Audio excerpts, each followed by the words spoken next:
Hey yo, I'm back with another video after a really long break. Reason I took the break was because I was not getting any views and I still won't get any views. This might be the last video because yeah, I don't know if I want to keep doing this.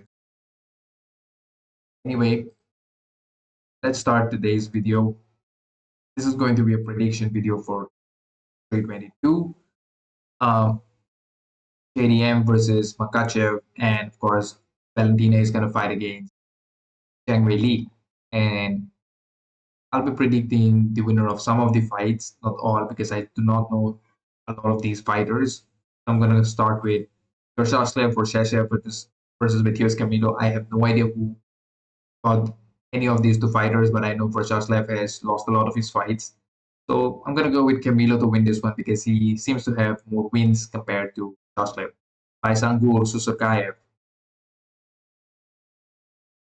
versus like Eric McConico. I'm gonna go with Paisangur Susurkaev probably by a decision, probably by a dominant unanimous decision. I think he's a huge favorite against McConico.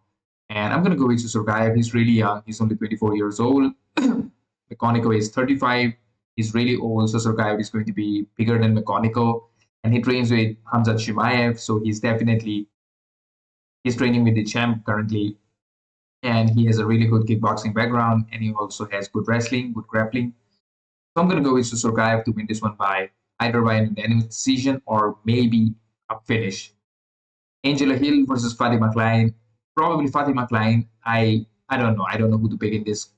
So I'm not going to pick anybody. Let's go with Chepe Mariscal versus Pat Sabatini. Pat Sabatini is on a 2-fight winning streak and he's going to fight against Chepe Mariscal. I'm going to go with Chepe Mariscal to win this one by probably a unanimous decision because I don't know much about any. Like I've seen Pat Sabatini fight, I've not seen Chepe fight. Pat Sabatini is not exactly that good. He's also 35 years old. His last two wins were against Joe Anderson Brito and Jonathan Pierce. And prior to that, he lost against Diego Lopez. Brito and Pierce are not exactly like Brito was a good contender, but not exactly great one. So I'm gonna go with Chepe Mariscal to win this one, probably by a unanimous decision. Kyle Dawkins versus Jarrell Mercheret. I'm going to go with Kyle Dawkins to win this one.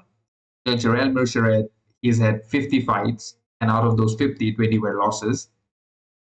And currently he's on a 3-fight losing streak. And now there is Kyle Dawkins, who's on a 5-fight winning streak. I'm going to assume he's on a 5-fight winning streak. He defeated Michel Pereira in his last fight, knocked out Michel Pereira. Michel Pereira at one point of time was ranked in the middleweight division. Also, I believe he was ranked in the welterweight. So I'm going to go with Kyle Dawkins to probably finish Jarrell GM3 by a knockout in the second round. Kyle Dawkins by a finish. Never thought I'd say that in UFC. And he's kind of young. He's 32, almost 33, not exactly that young, but he's still young considering the middleweight division. Can he be a contender? I doubt that, but he can. But I do believe that he has the skill set to defeat somebody like GM3, who's pretty much towards the end of his career. He's also 37, almost 38. So I'm going to go with Kyle Dawkins to win by a knockout. Malcolm Wellmaker versus Cody Hayden. Malcolm Wellmaker is a really good prospect. He's undefeated. I believe he has all finishes. I'm not exactly sure, but a lot of finishes in his fights. Yes, he has had only one split decision win, 2 decision wins, but majority of his fights have been finishes. He has had a good number of amateur bouts as well. He's been fighting since 2018. So that's 7 years that he has been a fighter. And recently he has left his job. He has quit his job to train full time in mixed martial arts. He's 31, not exactly very young, not exactly very old either. He's 5'10. He's one of the bigger bantamweights, might be the biggest bantamweight in UFC. Might be. Considering his height and build, he has one-shot knockout power. He's going to fight against Cody Hayden, who had a really short notice fight against Alexandre Topuria. And he? No, there was a different other guy. Yeah, there was someone else. Like he did not fight against. Who did Poirier fight against? Yeah, maybe I'm missing a bit. He did win against Dan Argueta. I don't know much about Dan Argueta, but he did defeat Billy Brand, and a lot of these fighters. He did lose to Steve Arceg, and now he's going to fight against Malcolm Wellmaker. Wow, why did I forget his name? Why did I think that this guy fought against Alexander Topuria and lost? Let me just check something. Who did Topuria beat? Because I remember Topuria did beat somebody, right? He did defeat somebody.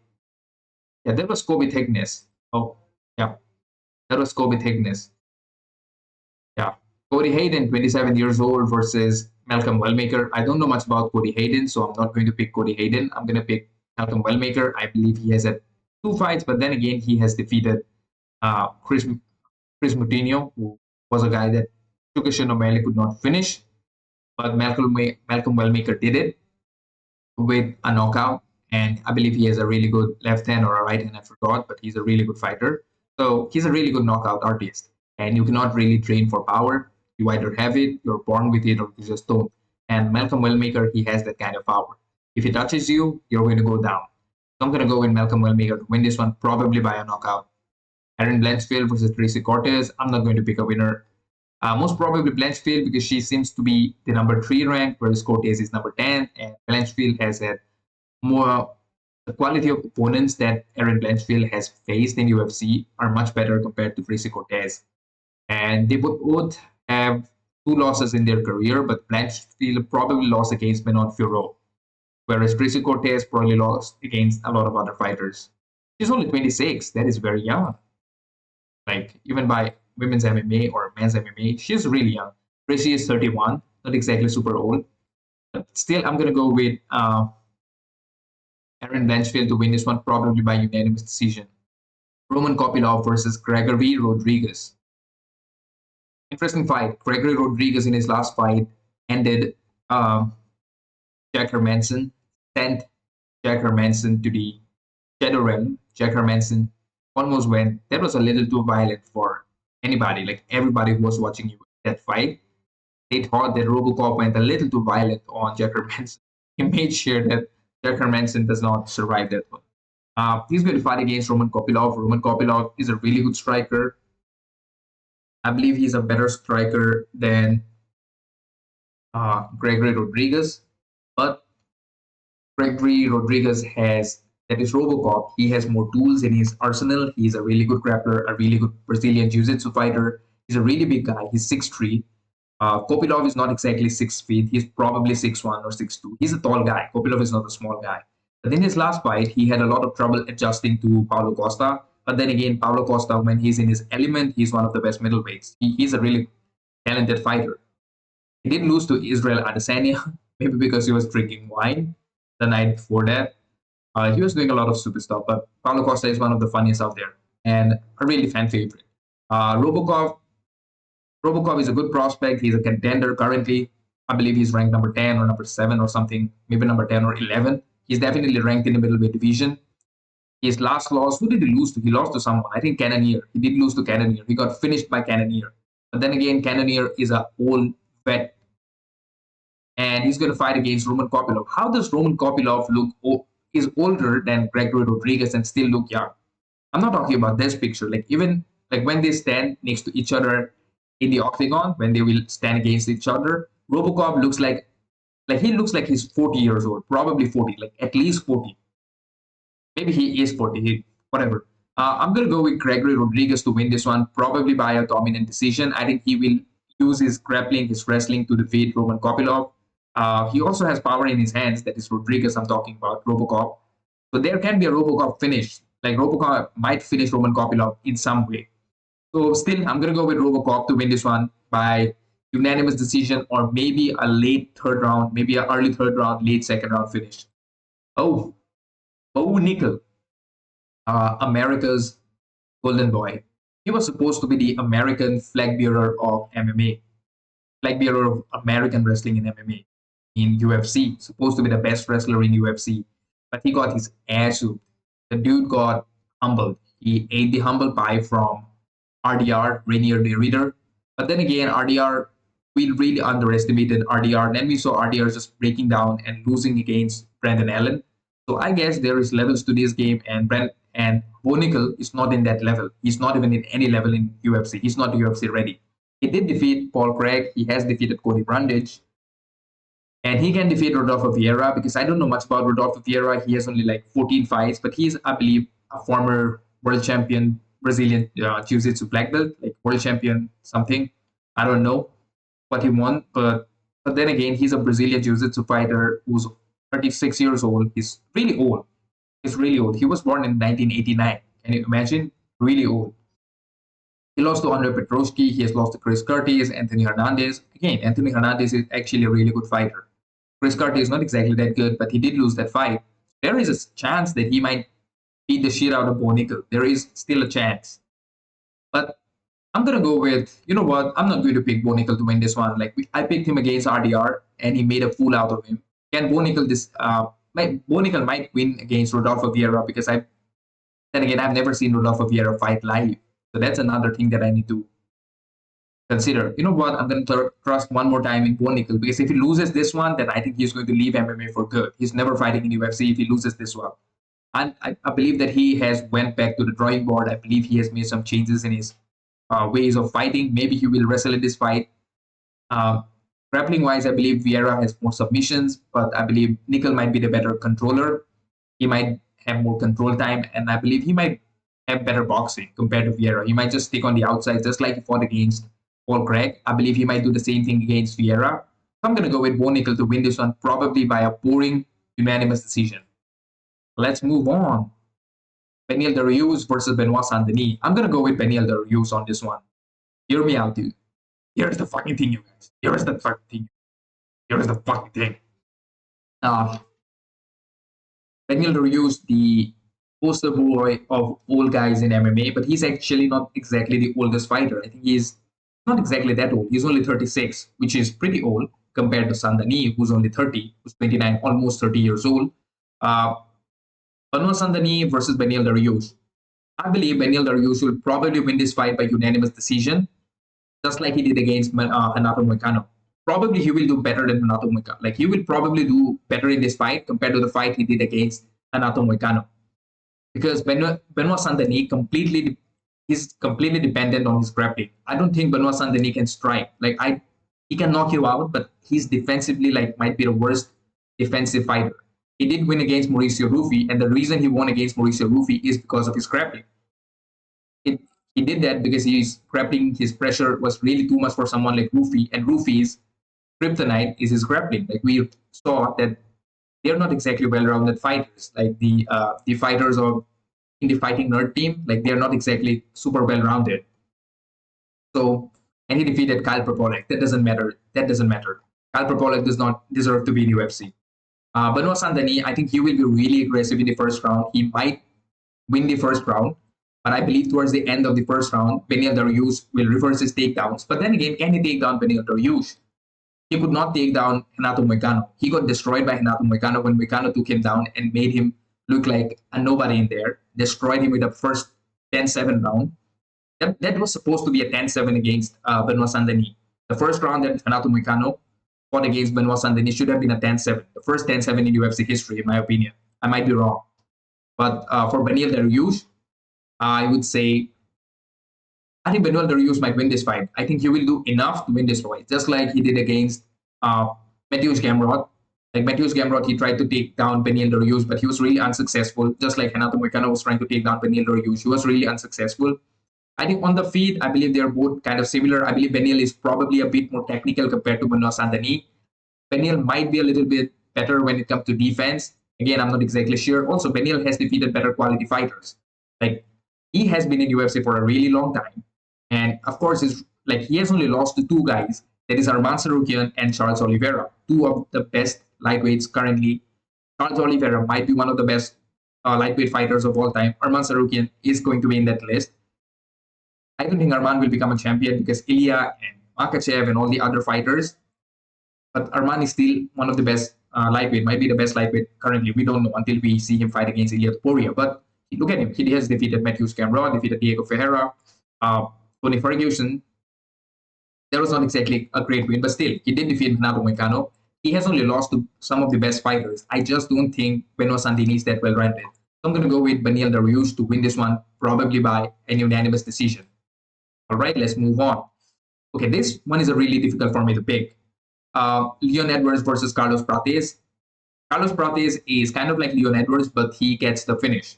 Whereas Leon Edwards is a really boring striker. Like Leon Edwards, let us not forget that he was one of the most boring fighters in all of UFC history. I remember when before losing to Kamaru, like before defeating Kamaru Usman by that last round head kick, everyone thought that Leon might be the most boring fighter in all of UFC, and we all thought the majority consensus for Leon versus Kamaru was that Kamaru is going to destroy Leon Edwards with his wrestling, and that is what was happening for second, third, and fourth round. And even in the fifth round, I think Kamaru was doing well, and then eventually Leon just landed the most perfect head kick in the history of MMA. That was the most important head kick in all of MMA. After that, he lost to what, Bilal. Bilal made him look like Bilal, I believe, won 3-2 against him. Maybe like 4-1 against, he went probably 4-1. That is like he lost 4 rounds and won 1 round against Bilal. And Bilal is a really well-rounded fighter. He has good grappling to take you down and control you on the ground. And he has decent enough striking to basically defend himself and maybe, put on a couple of punches on your face. Like he's good enough. He's good enough to win fights. And he's a mixed martial artist. He might not be a finisher. Neither is Leon. But in his last fight, Leon, his grappling got completely exposed. He's not exactly a great grappler, but he did take down. I think he did well against Kamaru Usman. He did well against Kobe Covington. So his grappling is decent enough. But in this fight, I don't think Carlos Prates is going to do any kind of grappling against him. And he's also 34 years old. Like he is old at this point of time. He's not exactly that young fighter. Lost to Bilal, got destroyed by Sean Brady in that entire fight. He got completely destroyed by Sean Brady. I don't know what he was trying to do in that fight. Like he could not. I think he probably shot the takedown against Sean Brady. And when he shot that takedown, and Brady was like really happy, he reversed the takedown and eventually got that mounted guillotine, mounted one-arm guillotine or something, like crazy. And so in this fight, this will be an interesting fight because I don't know if Carlos Prates is. Like I think Carlos Prates, this fight might be similar to what we saw against Carlos Prates versus Ian Gary. Because Ian Gary, he did utilize he did grapple against Carlos Prates. That means he utilized his grappling to win against Carlos Prates. Leon Edwards might do the same thing against Carlos Prates. He might utilize his grappling, whatever grappling that he has, against Carlos Prates. For Carlos to win this one, again, this is going to be a 3-round fight. That does not really favor Leon that well. Carlos Prates, he always he knocked out Jeff Neal in his last fight by a spinning elbow. Probably he might land another spinning elbow on Leon Edwards. So he's the slight underdog and Prates is the favorite. I don't know much what that means anyway. Still, I'm going to go with Leon Edwards to probably win this one by a unanimous decision, a boring unanimous decision. Or maybe if Carlos gets a finish, then I'll be very, very happy. But for now, I'm going to go with Leon. I'm going to trust in Leon to win this one probably by a boring unanimous decision. Sean Brady versus Michael Morales. I'm going to go with Sean Brady because he has more experience. Not exactly like he has defeated Leon. Like he made Leon look like an amateur in their fight. He has fought against the best welterweights in the planet. He has defeated Leon Edwards. He has defeated Gilbert Burns. He has defeated Kelvin Gastelum. And he did lose to Bilal in that fight. But then again, that was Bilal, who was the former champion in welterweight. And after defeating Sean Brady, I think Bilal probably won 2 or 3 and then became a champion.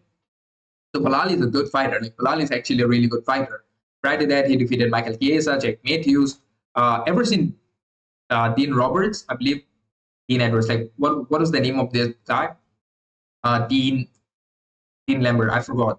That black guy who's in Sean Brady's team. He's also a jiu-jitsu fighter. Like he's always there alongside with Dana. He's there saying something right between the UFC commentary. Like that guy. Ever since that guy has joined the team of Sean Brady and Joe Pfeiffer, their grappling has become more MMA centric. Like they try to get a finish, they try to control their opponents, maybe land a couple of grounded pound shots, but eventually get the submission. Most of the time, rear naked chokes and guillotines, and probably triangles as well. They go for basic submissions, but they do it so good that their opponents cannot defend themselves. Now, Michael Morales is an interesting guy. He is undefeated. He knocked out Gilbert Burns and made Gilbert Burns look like an amateur in there. He's going to be a really big guy. He's a really big welterweight. He's also only 26. Like, he is young. He's only what, 1 year older than me. So he's a really young guy. He's 6 feet, and I believe both his parents were Olympians, and his mother was, I believe, a judoka, or his father was a judoka. I forgot. But one of his parents was a judoka, and so he has been doing judo for all his life. Like, even if you don't train, but still, your father is a judoka and you have trained with him, so you're pretty strong. And he's definitely going to be the better boxer compared to Sean Brady. He's definitely going to carry more power compared to Sean Brady. I don't think Sean Brady can finish him on the feet, but Michael Morales can finish him on the feet. For Sean Brady to win this fight, he has to do what he did against Leon. Take Michael Morales, that is Spider-Man, take him to the ground and finish him on the ground, maybe a ground and pound, maybe submission. But I don't think he's going to get a submission on Michael Morales. But then again, we have never seen Michael Morales struggle. Every fight that he has had has been pretty much a domination. Like, all his fight, I mean, look at it. He was a lot of where these were finishes. Then he had a decision win against Max Griffin and Jake Matthews. And after that, he finished Neil Magny. And after that, he recently fought against Gilbert Burns and made him look like an amateur in there. But Gilbert Burns, as we all know, father time has caught up to him. So we got to cut him some slack. But I'm going to go with Sean Brady to win this one by probably a unanimous decision or maybe a submission. Sean Brady has to submit Michael Morales or maybe win by decision, whatever. Valentina Shevchenko versus Zhang Weili. Okay, this is going to be a really interesting fight. They're both pretty similar. I think Valentina is a better striker compared to Zhang Weili. And Valentina also has good grappling. Like, we have seen her dominate all her opponents with grappling. And we have also seen Zhang Weili do the same thing. But in her last fight against, I believe, it was Tatiana Suarez, where she dominated Tatiana Suarez with striking as well as grappling. Like, Tatiana Suarez used to try to take Zhang Weili down, but Weili defended the takedowns like really easy. And Zhang Weili is arguably might be my favorite fighter of all time in UFC. She's 36. The Bullet is 37. They're both really old, but yet they're the best in their weight classes when it comes to women's MMA. So women's MMA is really weird.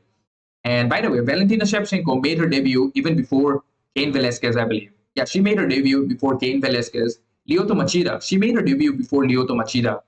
And Rampage Jackson, I believe. Yeah, I'm not exactly sure, but she made her debut even before Lyoto Machida. So she's been fighting since 2003. That's been 22 years. Damn. Like, her body is holding up. Her spirit is still holding up. That's really commendable. 25 wins, 4 losses, and 1 no contest, I believe. 1 draw. I'm not exactly sure, but I believe Valentina will win this one. Not because I think she might be one of the most technically proficient striker in all of UFC, men and women. Zhang Weili is good as well, but I believe Valentina is going to win this one probably by unanimous decision. I believe that this fight will be really close, but I believe in round 4 and round 5, Valentina just because of her physicality, because she's naturally bigger than Zhang Weili. She's naturally bigger. She's only 5'5", Weili is 5'4". They're not exactly big women. Like, they're not a Kyla Harrison. They're not a Chris Cyborg. They're not a Amanda Nunes, where, they're like too masculine and they look like a little feminine man. They're probably more masculine than me, but these two are not. These two, if you see them on a park and you don't watch UFC and you see them dress up in like normal attire, you'll probably think like, whoa, two normal beautiful women are walking. You would not think that when you see Kyla Harris, you're like, oh, look at that muscle girl. I don't want to get canceled, but whatever. And again, nobody really watches my channel. I don't care, but you know what I'm talking, right? Kyla Harrison looks like a man, whereas these two, they look like women who trains. There's a difference between that.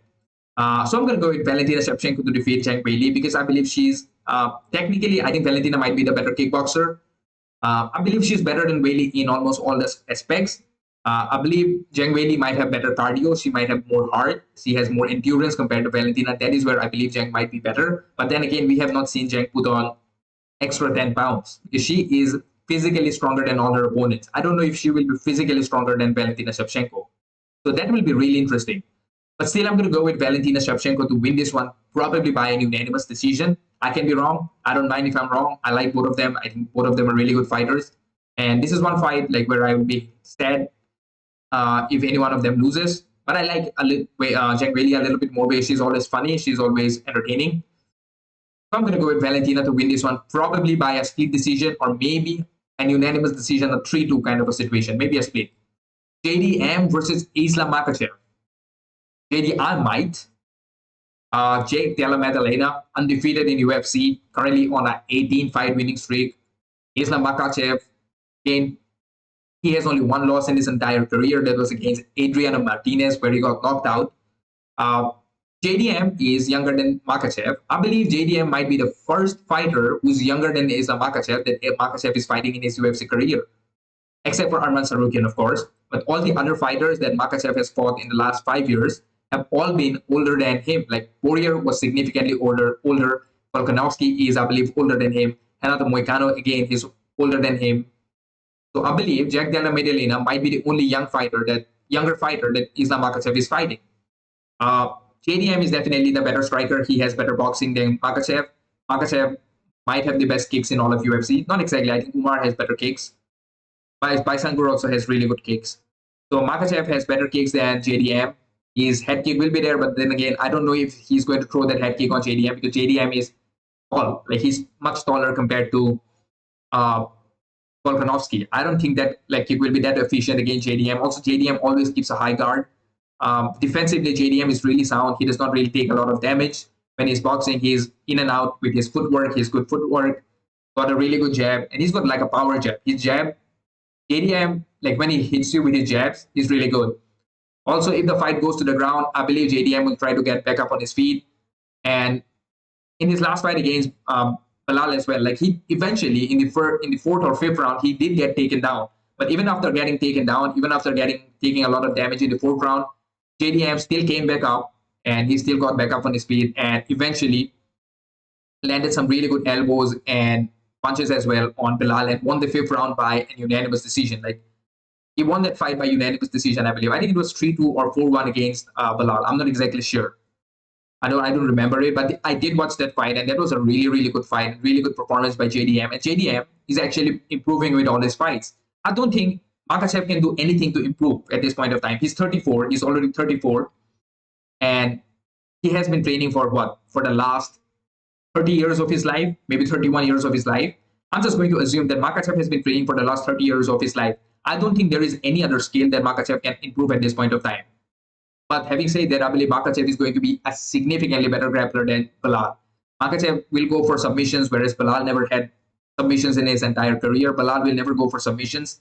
But if Makachev goes to the ground, I don't know if Makachev, then again, just because Makachev goes for submission, that is the reason a lot of the time, unlike Khabib, fighters can actually get back up on their feet. They can defend, they can reverse the positions, and they can somehow get back up on their feet because Makachev actually goes for the finish, whereas Khabib goes for ground and pound and control. That is what Khabib fought against. They're both really different fighters. A lot of people, I used to think them to be similar, but the more I watched, they are both two completely different fighters. Now, that aside, I believe JDM will hurt Makachev on the feet. Makachev will probably land some really good punches, but then again, we have not seen Makachev fight against somebody who's bigger than him or of his size, because in lightweight, he was the strongest guy. Maybe Arman got close to him, and we don't know how Ilya would fare against him. But apart from that, everyone else, like Makachev, was significantly stronger. When he fought against Oliveira, he was stronger than him. Again, he also had like really good striking against Oliveira. Makachev's striking is improving, but I still don't think his striking will be that good against JDM, especially boxing. I don't know about kicking and Muay Thai and stuff like that. I haven't really seen Makachev land a lot of elbows, but he most of the time he boxes, but I think JDM is going to win the boxing exchanges. But eventually, I believe Makachev will try to take the fight to the ground towards the end of the round, and he will probably win a couple of rounds like that. I'm going to go with Makachev to win this fight by a 3-2. I like JDM. I genuinely think he might be the best boxer in UFC. I've said it multiple times. Technique-wise, I believe he's the better boxer compared to Ilya Topuria. Ilya has more power, but still, because of Makachev's training, like his record and his and all the fights that like all the hype that he has, more than the hype, it's more about his record. Like he has only one loss in his entire career. 27 fights, one loss. 27 wins, one loss. So I'm still gonna go with Makachev to win this one, probably by 3-2 kind of a decision. Maybe he will win round 1 and 2 and 3, and JDM will probably win round 4 and 5. Maybe something will happen. But But either way, I'm going to go with Islam Makachev to win this one by a unanimous decision or maybe a split decision. So I guess that is it from today's video. Peace out.